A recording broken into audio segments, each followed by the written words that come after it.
Hi everyone, welcome back.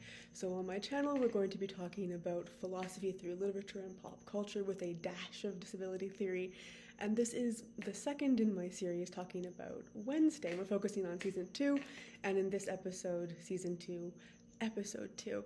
And today we're going to, I think, focus a little more heavily on the disability theory than the philosophy, because, oh boy, the disability representation in this one took a turn. Things are not looking ideal at Goth Hogwarts in terms of disability representation.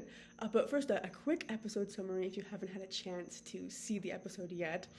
Basically, we have two plot threads running. We have this murder mystery plot and a prank day gone wrong plot. So essentially, in season 2, we have a big through line of Wednesday's best friend, Enid the werewolf, is apparently under some kind of doom. Wednesday has had a vision that Enid was going to die soon, and she is freaking right out, but of course being both, kind of intense and a goth chick, and possibly autistic, although that is just my reading. She does not feel that she can directly tell her best friend, oh my god, I had a vision of you dying, we must do something.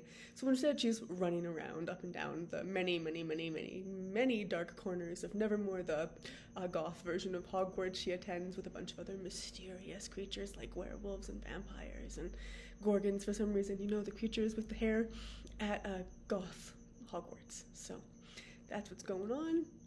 And in this episode, we have the intrusion of a murder mystery plot.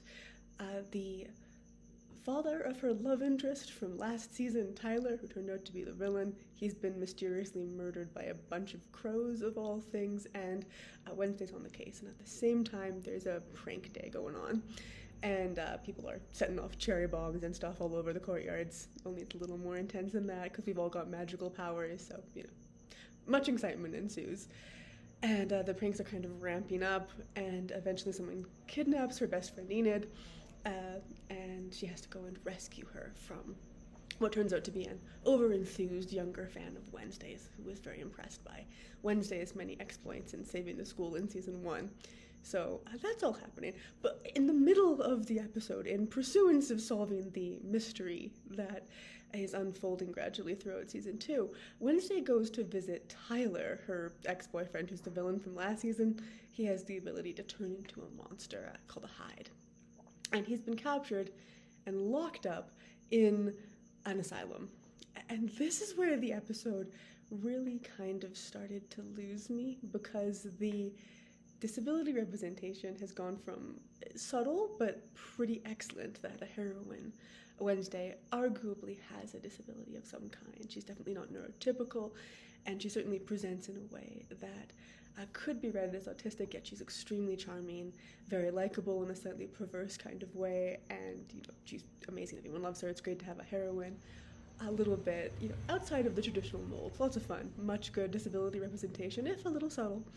But now we go off to this asylum where we see her evil ex, Tyler, the villain extraordinaire from last season, who has the ability to transform into a Hyde, a kind of ape-like monster with bulging eyes and insufficiently good CGI that can, appear out of his human form whenever he gets annoyed, and he's been locked up in this asylum. Wednesday goes to visit him, and it's not great representation.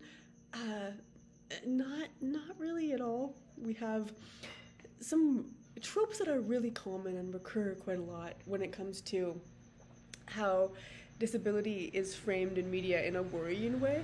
So we have the idea here that mental illness is itself monstrous. And although the episode isn't explicitly saying that, but because we've thrown Tyler, the villain, into an asylum, which is full of people who are living with mental illness, there's a pretty close correlation there. So we're kind of suggesting that disability, and in particular mental illness, is itself monstrous and maybe dangerous and horrifying. And as we'll see in a moment, I'll play you a little clip, the asylum is really framed as a place of horror. Wednesday steps through it, into a room lit with feeble, blue-tinted light. She approaches a plexiglass divider set into a wall of metal bars, looking into a cell. On the far wall, Tyler stands shirtless, with his wrists shackled on either side of his bowed head.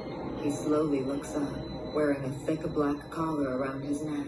His brow tenses. Long history of asylums being framed that way in media, and also, I suppose, being really horrible places for disabled people to be in. But the main problem is that we've got Tyler being presented as both a monster and a person who's mentally ill. That's not another fantastic look. No, there is one, I suppose, feeble plus, which is that because Tyler's villainy is so literal, he's a monster. We don't have an explicit statement that he's a disabled person. And that's actually more progress than you might think, because there's a grand old tradition, especially in film, of just directly having the disabled person be a villain.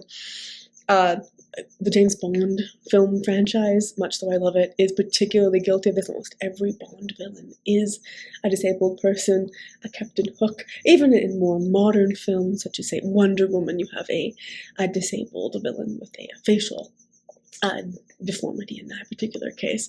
So there's a really common trope of making the disabled person the villain of the story, and this conflates disability with intrinsic evil. So you are evil, bitter, and twisted, and these stereotypes can be pretty damaging to disabled people, so it's not ideal to see them echoed here in Wednesday, but I will at least give them the slack that Tyler is not literally a disabled person. It's just a feeble paint over. It's a metaphor. He's a literal monster. Great, I suppose, that they didn't make him literally a disabled person, but not ideal that he is associated so closely with disability since he's being locked up in this asylum. And the asylum itself is portrayed as a place of terror and horror, absolutely not healing and recovery. So that's not ideal. To some extent, that's fair.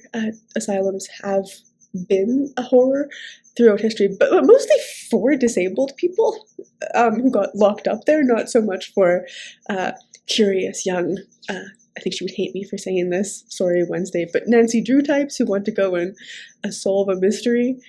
So yeah, this week, episode 2, not quite so thrilled with, although I do think that the season is still going in a positive direction.